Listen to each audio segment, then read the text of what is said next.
Yeah. Hi, my name is Jeanette Bonniksen, and I'm a psychologist, and I do work with stress and psychological working environment in my daily practice, and I do have clinical work as well. And I think when we're going to make this little webinar for you about you as a teacher and Corona, I think it's appropriate to start talking about the psychological working environment. Because there's changed roles and there are changed tasks that came up when Corona started in Denmark. So how do you actually manage to have a working life where Corona is included? What do you do when people expect you to be something that you're not? I mean, to be a counselor, a doctor, and a psychologist, because they come and ask you all kinds of questions, maybe even a politician. I mean, you're a teacher and you really have to find out where the boundaries go for that. And I mean, the new ways of working, that you have to be an expert in IT and you're going to have a new online life, both with your colleagues and with the children.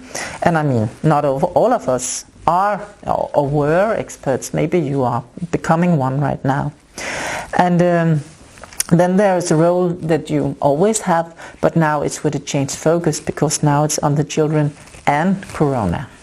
So let's have a look on psychological working environment.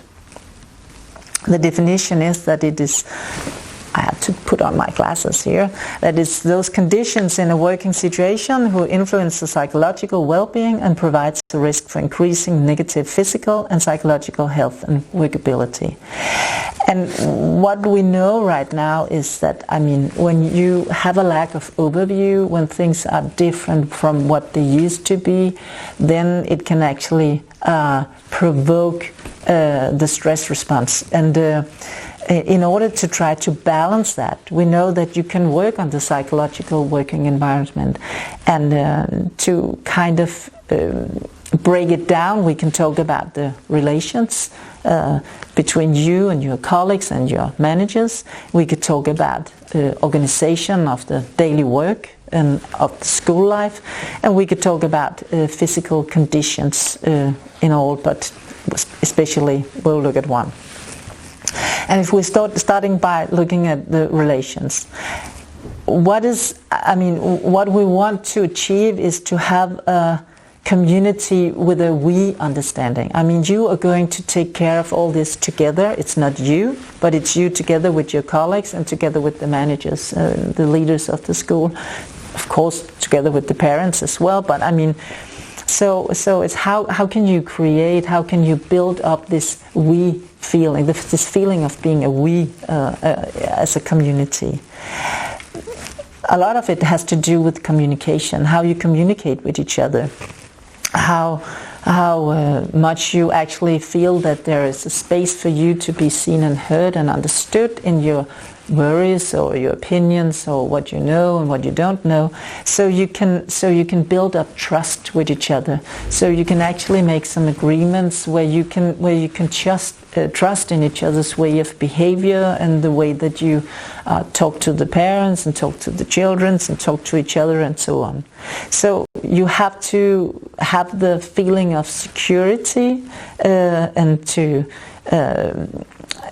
actually feel that it's possible for you to go to work in a balanced way.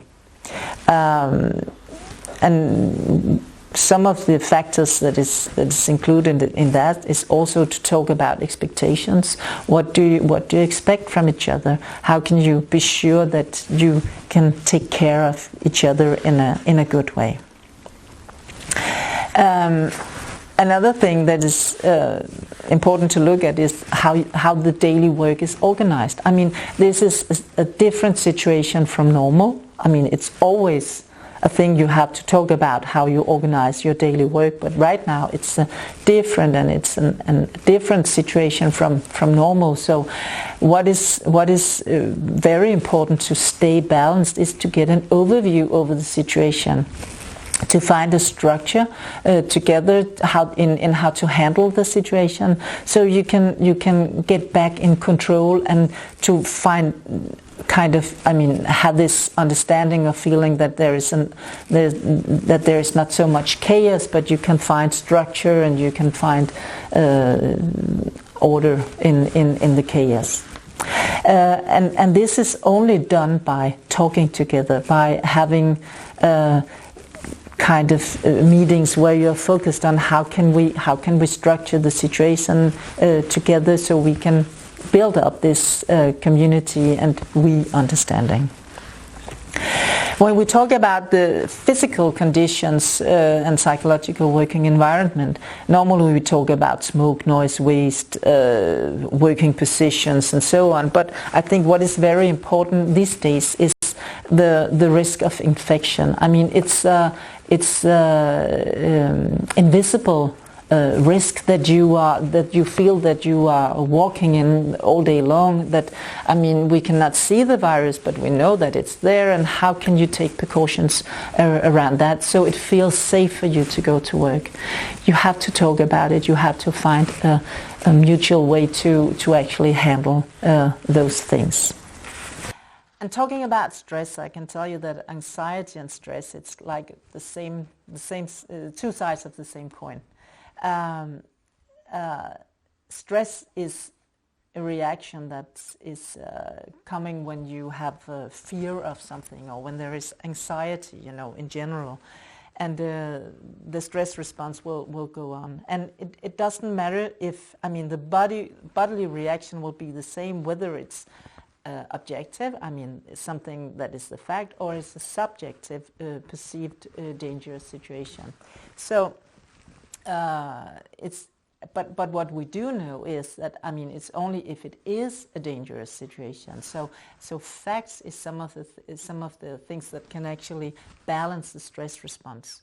If you find situations where you feel that it's unmanageable for you, you feel insecurity, uncertainty, where you have a lack of overview and you don't know which coping strategies you can use, then there will be a stress response. So, it's very important to be more sure of what to do, to have an overview, to talk with your colleagues about that. What are we going to do? How are we going to handle the situation? Because it will balance the stress response. And of course, there can also, this is what you can do together. And then there will be the anxiety or about your own health, maybe. The thoughts about why should employees in educational institutions be exposed to infection? Why do we go to work at all? Should we wear a visor, or should a face mask, or does it help at all to use those? Or how do we behave together in the teachers' rooms? Or are we maybe becoming a little bit hysterical? Or is it smart to have school-home conversations? Is it necessary to meet at all? All the things you have to talk about, to have common understandings about, to have some structure around, because you have to figure out who is responsible for what can you do, what can others do, how do we figure this out together. There can also be the anxiety of others that you have to deal with in some way, and maybe with your colleagues. Maybe a colleague is more afraid of infection than you are, and then you can find that it's a little bit annoying the way that your colleague is talking about it, and you're trying to calm them down, or maybe you get a little bit irritated. It can also be that one of your colleagues, that you are much more afraid of getting an infection yourself than your colleagues are, and then you might be in a situation where you try to explain to your colleagues all the time why they have to take more precautions than they do, and that you have to be much more careful, and you will be a little bit afraid of the others don't do enough, and it can very quickly become a conflict area. And it will require some clarification and some agreements that you have to make together. You have to talk about facts, you have to talk about how to handle the situation together. And talking about other people's anxiety, there might be the parents' anxiety. I mean, it's probably here where you can be used as an advisor, a psychologist, or a doctor, or some politician. What do I know? But you have to understand that what is your role and what is actually for you to handle, and what is not possible for you to handle. Where do you have to kind of advise people where they can go and ask, and where they can go and have some answers to their questions. It can also be some parents where you actually think that they are taking it a little bit too lightly. And what are you going to do here? I mean, and again, it's important that you have mutual overview, that you have mutual rules that you stick to, all of you, and that you can trust that your colleagues and the managers are doing it in the same way. What about others' anxiety if it's the students? How can you tackle that? And here the role is clear, because this is actually some of the things that is your role. It's to take care both of your students' academical life, but it's also to take care of their being in the world and how to deal with different things. So let's first of all talk about that your safety is the children's safety. I mean, the way that you feel, the way that you handle it will actually be visible for the children. So if you feel insecure, if you feel uncertain, if you don't know what to do in different situations, it will pass through to the children as well.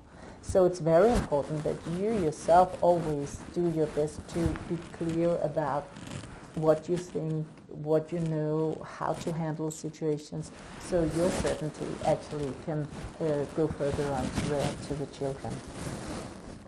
The way that you talk to your colleagues, your managers, the parents, other people in all will actually influence the way that you feel, and it will have an effect on your surroundings as well. So be aware of the way that you talk.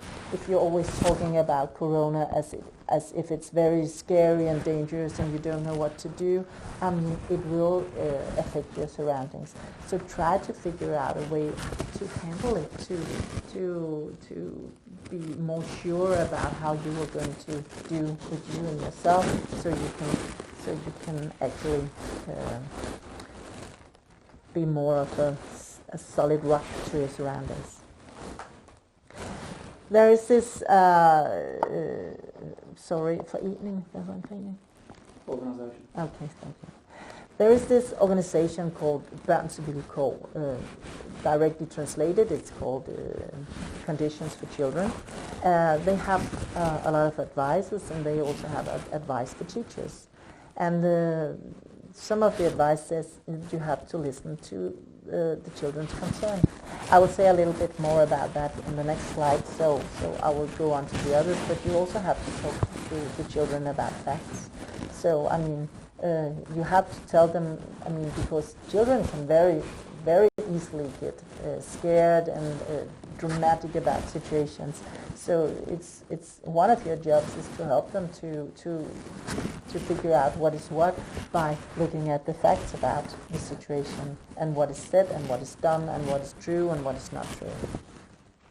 You also have to talk with the children about how to handle this together, how to be a good friend, because I mean, one thing is the academic life, and another thing is how to be living in this world together with other persons, and how to take care of each other, how you can help each other manage, how you can have concern for each other, and I mean that's a part of what you should be talking with the kids about, and. Also talk to the children about the news. We know that the journalists are, I mean, their job is to make it very dramatic, is to be very critical, and I mean that can be very good from our perspective and an adult perspective. But if you look at it from a child's perspective, it can be very confusing because they don't have enough resources to actually figure out what is what. So you have to help them by understanding the way that journalists are working and how they pose critical questions and so on. About listening to the children, there are four advices from Dansk Vilkår, Children's Conditions, that you can talk about here. First of all, let the children talk without giving advice or minimizing their concerns. Sometimes we can have a tension to try to minimize the concerns of children if we say, oh, I'm so afraid that everybody's going to die or that I will get very, very sick. And then you can have it like, oh, don't be afraid of that because blah, blah, blah. The advice here is that you actually let the children talk and that you are curious about what they think and what they are afraid of by asking questions. And when you have the feeling that they have had space enough to talk about it, then you can bring your understanding and your knowledge and your way of acting on the board, so you can talk about it. And when you are about to round off the conversation, then you can ask the children if they feel that they were having enough space to talk, if they felt that they got some answers to their question, if they felt that they were seen and heard, and if they feel that they are reassured. And you can, of course, tell them that they can always come if they need more. Talk to them about if a classmate is tested positive. Talk about how you, first of all, talk about how you try to avoid to be infected in the classroom. Talk about the precautions you take overall and what you do in the daily life. And if a classmate is tested positive, what do you then do? How do you then act as a class and as a teacher? Tell them about what they can expect from you if they're at home, if they're isolated, if they're sick. How will you give them maybe teaching or some tasks or something to do while they are home isolated? And talk with the children, with the class, about connecting with other friends. What can they do to stay in contact with each other in the class? Keep distance, not sit on each other's laps, not laughing in each other's heads and stuff like that. And how can they do in the spare time? How can they stay in contact in the spare time? Maybe you should brainstorm with children about what to do.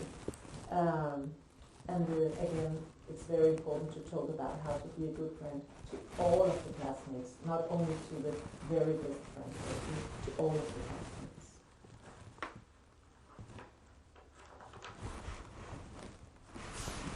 If there's it's a little bit different with teenagers. The advices from the organization, Children's Conditions, are talking about how to talk with teenagers. Because maybe the teenagers think that they really paid a high price this year for the corona. And they should be acknowledged for that, acknowledged for actually missing out on something that they might have been looking forward to their whole school life. And a year is a long time in a young person's life. Understand their grief, anger, frustration, and anxiety. Be there with them, listen to them, and talk about uncertainty, the fear of what they may and what they may not do, concerns for consequences. There can be a lot of consequences that they're thinking about that you have to talk to them about. And when I'm saying all this, I think it's also very important to be aware of consequences that, there can also be children that are concerned about the consequences that they have to stay home with their family the whole time. It can be very different what you have to talk with the children about, but you have to be, have your attention on what they might need, of course, within your resources and within the time that you have. So, and of course you have to help the young persons about the information and the knowledge that they get from outside, talk about the what is said on the in the press and what is said about announcements, and help them to figure out how to understand the facts that they are given from that side. A very important thing is to collaborate with the parents. And you have to make sure that you communicate with the parents in a regular way. You and the parents are going to work together on the well-being of the whole class. So it's important that you tell the parents what you are doing with the class in the daily life and what you're talking with the class about. Tell them about the precautions that you take in the class so the parents can actually support it and in that way collaborate with you. Talk to the parents about how you can calm down and acknowledge that the young people, or that what the young people are doing together.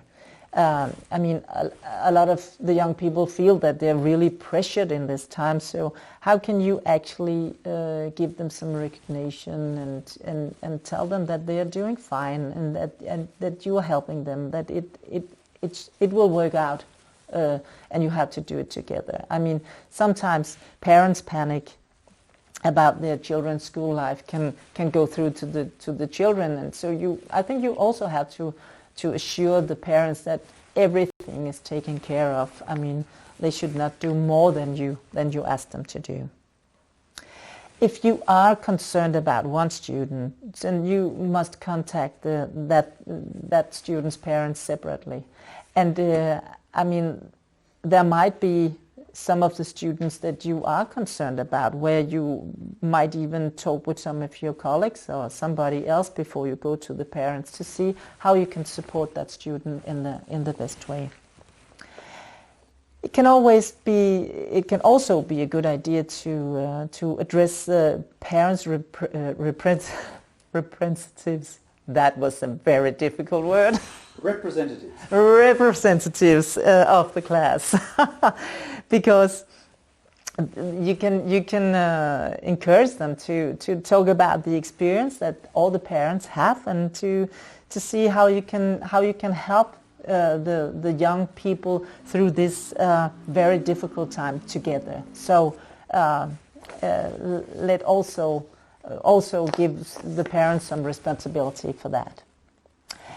About facts, I mean, if you are having your facts in order, it's much more easy for you to meet the insecureness or the questions that come from the surroundings, from the students or from the parents. So be aware that you are checking up on your facts on regular basis. I mean, it can be in the National Healthcare Ministry, but it can also be, I mean, a lot of other places.